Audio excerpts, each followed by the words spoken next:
After seeing his first movie at the theater in the early 1950s, a boy becomes obsessed with the idea of becoming a filmmaker. Steven Spielberg made a movie that is loosely based on his life. You know it's going to be great. It's amazing to me that Spielberg has such a distinct directing style that it's almost always immediately recognizable. But at the same time, it just feels like how movies should be directed. There aren't any weird flourishes. It's just technically perfect, but in a way that everyone can appreciate. Spielberg is able to capture the magic and wonder of children better than anyone. When the movie opens, we see a shot that looks like every opening to every Batman movie ever, right before his parents get killed. Two nicely dressed adults and a small child are about to see a movie. In both Batman and the Fabelmans, this is a moment that will change the life of the child forever. But luckily, in this case, it's a good change. Nothing sinister going on, even though Paul Dano is the dad. Paul Dano is great at portraying these characters that are just creepy and weird and have this constant rain cloud over their head. But here, he's a loving father. It was nice to see him in a different role. The way Sam Fabelman is shot while he watches his first big screen movie captures the absolute wonder that children have the first time they experience things that adults have just grown jaded to.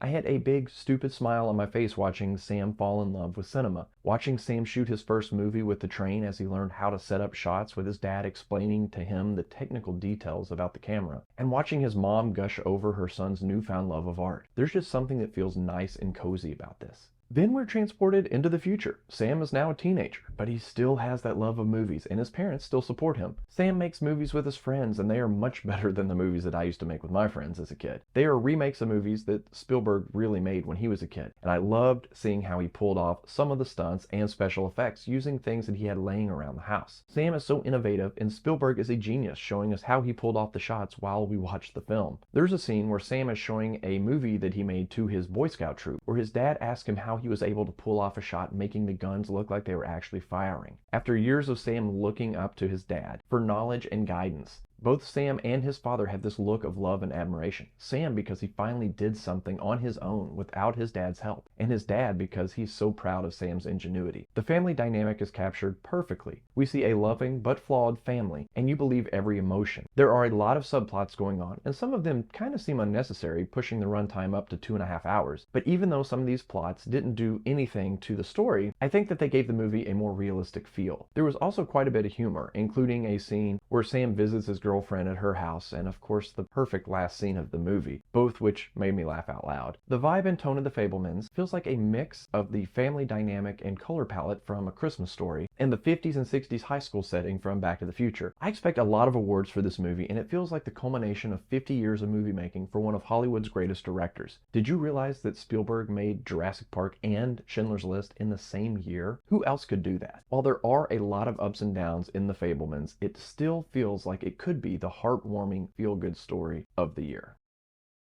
1960s high school proms, camping trips, making war films with your friends, praying, proud parents, studying film through a magnifying glass.